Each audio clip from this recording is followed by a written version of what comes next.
Es un gusto saludarles amigos, amigas, alumnos, alumnas. Compartiremos con ustedes a continuación los contenidos que corresponden a la unidad 2, lección 2 de la asignatura Estudios Sociales para noveno grado. La unidad 2 se llama Historia del Mundo. La lección 2 incluye los contenidos que se denominan expansión europea. Vamos a iniciar con las actividades de motivación, los factores de la expansión europea. Desde el siglo V hasta el siglo XV, el universo conocido por los europeos era básicamente el mismo. Hasta la era cristiana, los límites del mundo eran en el norte, Escandinavia, en el sur, el norte de África, en el este, las islas británicas y en el oeste, Mesopotamia. El centro era Europa y el Mediterráneo. La más frecuentada es la zona de Oriente por su continuo y fructífero comercio. Esta actividad se desarrolla desde mucho antes de que Marco Polo llegara al Oriente. Los mercaderes árabes interrumpieron esta ruta con la finalidad de lucro propio, lo que facilitó su expansión territorial. Y tenemos aquí en el recuadro algunos pueblos y las rutas de expansión que consideraron. Por ejemplo, los vikingos, Groenlandia e Islandia; los portugueses, África, India y Brasil; los españoles, América y Filipinas; los ingleses, Estados Unidos y las Antillas; los franceses, Norteamérica y las Antillas; y los rusos, Siberia. ¿Qué otras expediciones se realizaron con el fin de expandir Europa? Bueno, las exploraciones abarcan unos 120 años, de 1416 a 1536. Desde finales del siglo XV, en 1942, la ruta se dirige al nuevo continente de América. Veamos cuáles son las características de la expansión europea. El capitalismo comenzó con la expansión europea en el Atlántico a finales del siglo XV. Con anterioridad al descubrimiento de América, se realizaron exploraciones portuguesas en África, la conquista española de las Islas Canarias y las empresas comerciales del Mediterráneo por Venecia y Génova. España se propuso crear un imperio a nivel mundial a partir de la ocupación de América. El imperio de Habsburgo gradualmente se volvió anacrónico ante el surgimiento de estas naciones que supieron capitalizar los beneficios del colonialismo, con lo cual España se convirtió en un intermediario de la plusvalía. Y nos vamos con el expansionismo, imperiales y mercado mundial. El imperialismo es la fuerza de expansión desarrollada por los grandes estados en el siglo XIX, cuyo propósito fue adquirir nuevos territorios para poder consolidar su poder económico y político. Entre sus causas están tener nuevos territorios con el fin de obtener materia prima para la industria desarrollada en el siglo XIX, mantener el equilibrio europeo, la fiebre por colonizar tierras desconocidas o despobladas, facilidades modernas de transporte, medios para combatir el clima y la resistencia de los indígenas. El imperialismo tuvo varias consecuencias, como el desarrollo industrial y político de las grandes potencias y el progreso de los medios de transporte.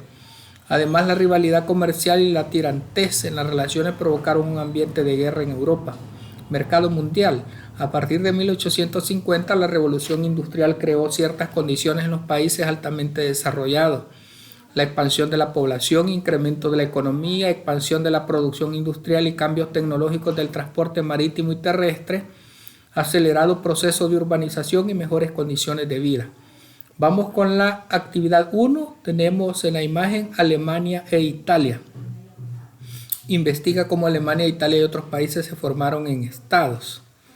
Y tenemos que la formación de los estados nacionales europeos modernos, excepto Holanda e Inglaterra, comenzó con la Revolución Francesa. Hasta ese momento la noción de estado nacional era idéntico al de monarquía. La nación era propiedad del soberano reinante. Esta forma legal anticuada, herencia directa del feudalismo, entraba en conflicto con las nuevas relaciones surgidas del ascenso de la burguesía. Y continuamos con la Ilustración, el impacto de la Revolución Francesa. Se conoce como Ilustración la corriente intelectual surgida en Europa desde el siglo XVIII, el llamado siglo de las luces. Las ideas de la Ilustración produjeron importantes cambios en el orden político y de la ciencia. Desde el punto de vista intelectual se buscó la verdad de un modo racional, modificó la vida de las personas, incluyendo la defensa de los derechos y deberes del ser humano para con la sociedad. Estas ideas fueron la racionalización de las funciones administrativas, la exaltación de los deberes y derechos del hombre, la abolición de los privilegios de los clérigos y de las clases altas, el apoyo a los avances tecnológicos y la aplicación de las aportaciones de los filósofos en la sociedad y en la política. Tenemos en la actividad 2, tenemos a Charles de Secondan, el barón de Montesquieu, Rousseau y Voltaire. Dice cuáles fueron las principales ideas de la Ilustración y sus representantes. Aquí tenemos las principales ideas de la Ilustración. Tenemos el antropocentrismo, que la fe se traslada de Dios al hombre. El racionalismo, todo se reduce a la razón y la experiencia sensible, y lo que ella no admite no puede ser creído. El hipercriticismo, los ilustrados no asumen sin crítica la tradición del pasado y por ello desdeñan toda superstición y superchería, considerando los signos de oscurantismo. El pragmatismo, que solo lo útil merece hacerse. Se desarrolla la filosofía del utilitarismo preconizada por Jeremías Bentham. La imitación, tenemos la originalidad, se considera un defecto y se estima que se puede lograr obras maestras con recetas, imitando lo mejor de los autores grecorromanos. El idealismo, el buen gusto exige rechazar lo vulgar. No se cuenta con los criterios estéticos del pueblo y la realidad que ofrece la literatura es mejor de lo que la realidad es estilizada, neoclásica. Y el universalismo, todo lo francés se pone de moda y poseer la lengua francesa se transforma en un signo de distinción. El arte y la cultura francesa influye en Alemania.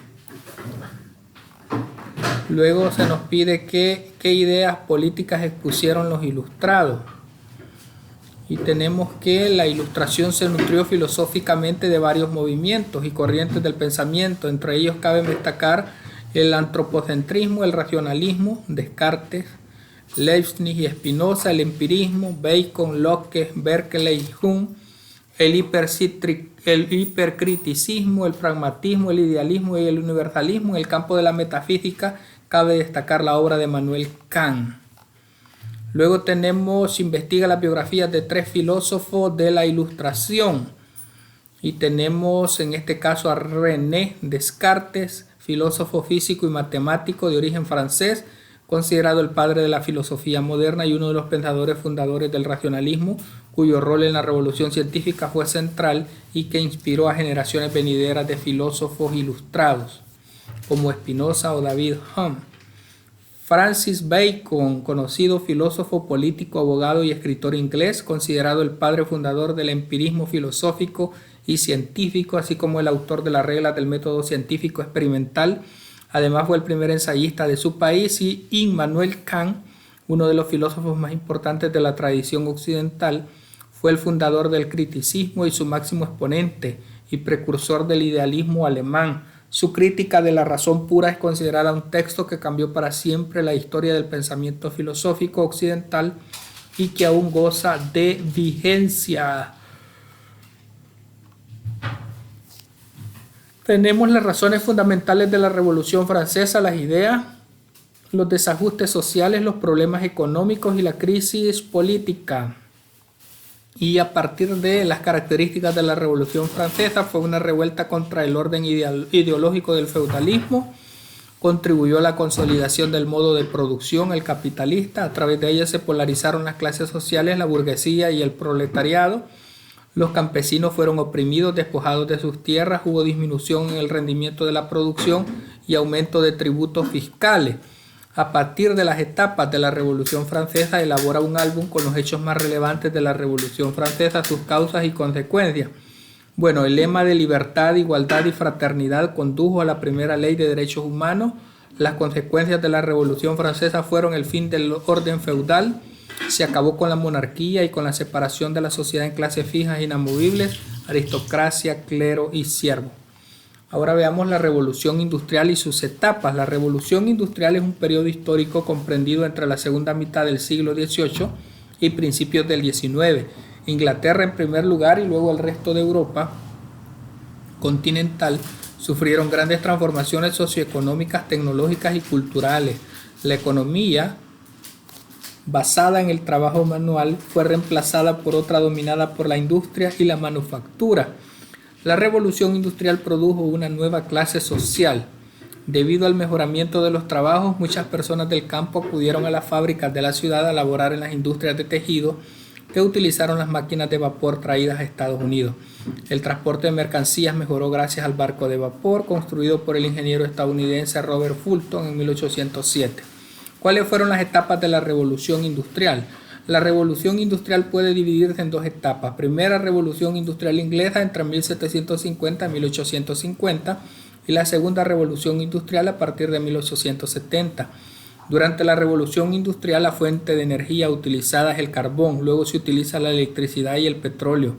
Se sigue utilizando este tipo de energía, aunque también se agrega la energía natural, hidráulica, eólica, solar y la energía atómica. Vamos con la actividad 4, la transformación del mundo urbano-rural europeo.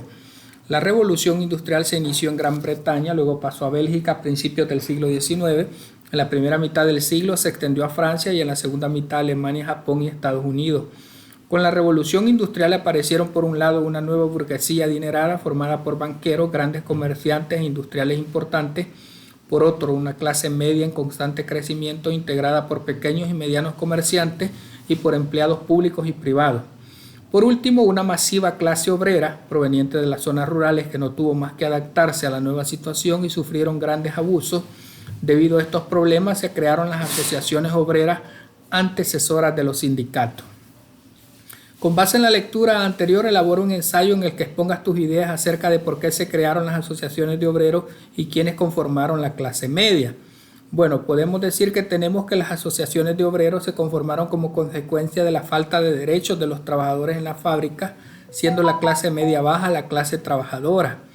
¿Qué entendemos por la clase obrera? La clase obrera es aquella que se formó luego de la revolución industrial, es decir, desde aquí en adelante comenzamos a denotar como clase obrera al trabajador que aporta su mano de obra para la producción, construcción y proceso de manufactura, siendo esta conocida como la clase trabajadora.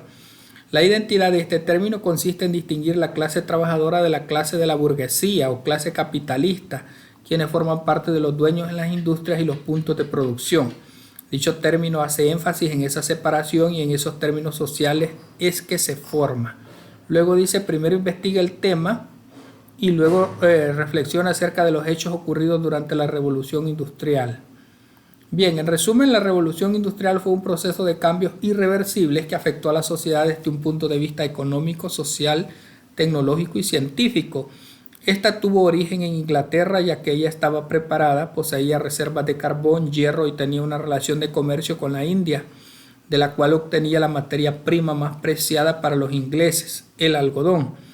Este fue el iniciador de la revolución porque a partir de él se comenzaron a fabricar nuevos e ingeniosos inventos para alimentar la creciente demanda de ropa, producida por el aumento de la población en las ciudades burgos. Las nuevas máquinas que se produjeron para la mejora de la línea de consumo del algodón fueron cruciales para lo que vino después, el invento de la máquina de vapor. Se dice que fue un hito en la historia de la humanidad porque a partir de esta nueva forma revolucionaria de producir energía inanimada, los productos manufacturados se producían en mayor cantidad en un tiempo inferior al del trabajo manual. Vamos con la construcción del hombre económico. El taylorismo se debe a Frederick Taylor, de 1856 a 1915, que fue un ingeniero y economista estadounidense que elaboró un sistema de organización de trabajo. El taylorismo aplica métodos científicos de orientación positivista y mecanicista entre el obrero y las nuevas técnicas de producción industrial como forma de maximizar la eficacia de la mano de obra, controlando el tiempo por medio de cronómetros para desarrollar cada tarea específica. A este método se le llamó organización científica del trabajo. Su formación y su capacidad personal le permitieron a Taylor dirigir un taller de maquinaria donde observó minuciosamente el trabajo de los obreros que se encargaban de cortar metales. De esa observación práctica extrajo la idea de analizar el trabajo descomponiéndolo en tareas simples, cronometrarlas y exigir a los trabajadores la realización de tareas necesarias en el tiempo justo. Así quedaba atrás la época en que el obrero podría decir cuánto tiempo dedicaba a producir una pieza, según su propio criterio de calidad. Ahora el ritmo de trabajo y el control del tiempo de las tareas del trabajador estaban sujetas a las necesidades de la competencia en el mercado. La organización del trabajo de Taylor transformó a la industria en los siguientes sentidos. Aumentó las destrezas del trabajador por medio del conocimiento técnico, permitió mayor control del tiempo para realizar el trabajo, dio individualidad técnica, motivó el estudio científico del movimiento y tiempo productivo. Y aquí tenemos a Frederick Taylor y a Henry Ford. Redacta un informe acerca de la importancia del método aplicado por Taylor y explica cuál era la forma de organizar el trabajo.